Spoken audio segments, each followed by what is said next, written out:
When we think of successful films, we typically think of major box office hits like Barbie, Avatar, and Oppenheimer. Or we think of films like Coda and Parasite, which were loved by critics and which collected prestigious awards like the Oscar. But can films also succeed in different ways? Can films change us in the way we think and interact? Can films actually change society? As a filmmaker and scholar of innovation and strategy, I've been asking myself this question for a while now. Films are a product of their time. We can see when a film was made by the way people talk, dress, and behave. But some films also make us reflect about the world we live in. Take, for example, the brilliant silent film Modern Times by Charlie Chaplin, which uses physical comedy to bring awareness to the mindless work at assembly lines in the era of mass production. Other films look into the future. They make us wonder how life could be like. Star Trek, for example, imagines a future world of peace, equality, and prosperity among humans.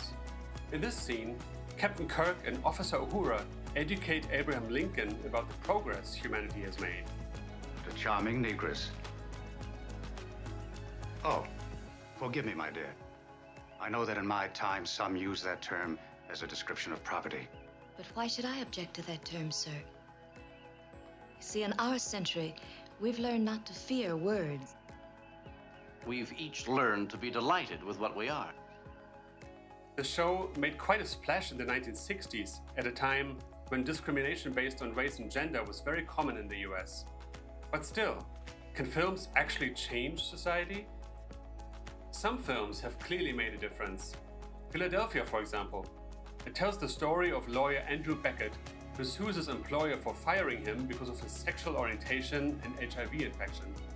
In this trailer, his lawyer, Joe Miller, explains what this lawsuit is actually about. This case is not just about AIDS, is it?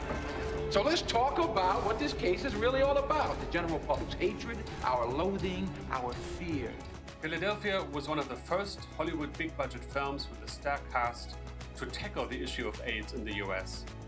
The film brought gay characters into mainstream cinema and educated audiences about the legal challenges facing people with HIV.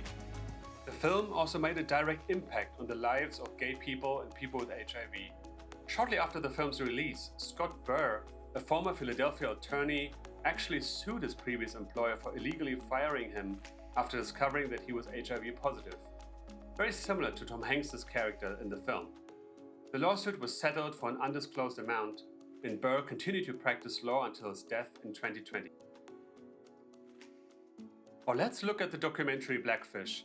This film is about an orca named Tilikum who was captured in the wild by the theme park SeaWorld. In 2010, the orca killed a popular trainer named Dawn Branshaw. The film changed the perception of this tragedy.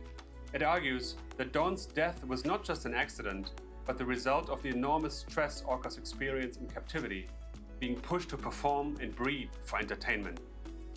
The film led to a collective outrage. Customers and celebrities boycotted SeaWorld, the company's stock price tanked, and the CEO was forced to leave.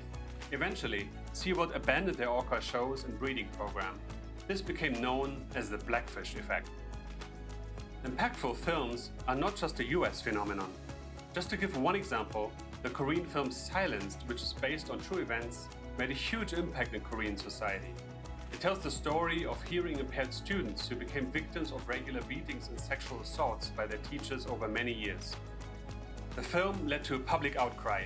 After the film's release, the criminal case was reopened, the school was shut down, former teachers were sent to jail for many years, and the Korean National Assembly strengthened laws dealing with sexual assault of minors and people with disabilities to prevent such atrocities from happening again. How come these particular films were so impactful? This is a question I'm still trying to answer in my own research. But here are some thoughts. All these films are based on true stories. They are told through the eyes of protagonists we can identify and sympathize with. Their stories move us, not just because of the suffering the protagonists had to endure, but because we realize how their suffering had been ignored by so many people. And that makes us feel guilty as well. We should no longer ignore it and do something about it. This is how change can happen. But here's another ingredient.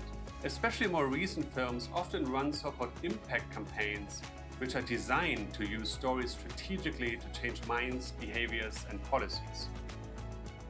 One early example is the documentary Bag It, which draws attention to the environmental damage of plastic waste, in particular single-use plastic bags, which at that time were very common in the US. Just because plastic is disposable doesn't mean it just goes away. After all, where is away? There is no away. The film was watched by 100 million people and shown at 80 festivals. But not only that, the campaign was launched to organize close to 500 community screenings in 283 cities. Together with community partners and environmental groups, the campaign created educational toolkits and the Bag Monster to raise awareness about the environmental dangers of single-use plastic bags. The campaign led to bans of single-use plastic bags in 26 cities. Such an impact would have been impossible without a dedicated campaign. Or let's take the film Dark Waters with Mark Ruffalo, a fantastic film I use as a case study in my own teaching of strategy and multi-stakeholder problems. The film is based on true events and tells the story of lawyer Robert Billett, who helps a farmer from his home village in suing the company DuPont for killing his cows. DuPont had dumped dangerous so-called forever chemicals into waters for years, which had not only led to the death of farm animals, but also many cancer cases and birth defects in the community. What if you drank it? Drank it? It's like saying, what if I swallowed a tire? The film was not only a critical and commercial success, but it was followed by a campaign promoting the removal of such chemicals. Based on special screenings with policymakers, community members, and corporate decision makers, several bills across several US states were proposed to ban these chemicals, and numerous companies pledged to remove them. And here's a final, very recent example: the celebrated documentary The Territory, which talks about the Uro Oiwawa people and their fight against farmers who seek to expand into the protected Amazon forest. The film does a fantastic job showing the growing tensions between the indigenous and the farmers.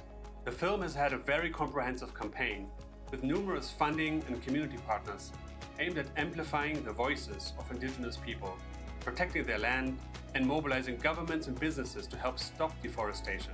For example, the campaign helped push through European import regulation in favor of products that help protect the rainforest. There are many more examples of such campaigns. The funding organization Doc Society provides a comprehensive impact field guide along with many impact cases to help filmmakers plan impact campaigns. Together with my colleagues, I do my own research on the social impact of films and art.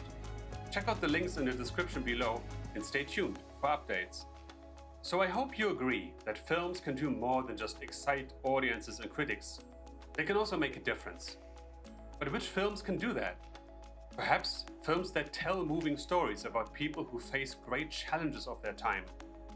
And films that change people's perception about unknown or taken for granted issues, that provoke a larger debate about norms and values. And films that run dedicated campaigns that engage and educate audiences and policymakers about the need for change. What do you think? How can films make a difference? And what examples do you know of? What else do you want me to make a video essay about? Leave your comments in the comment section below and subscribe for more videos on this channel in the future. Thanks for watching.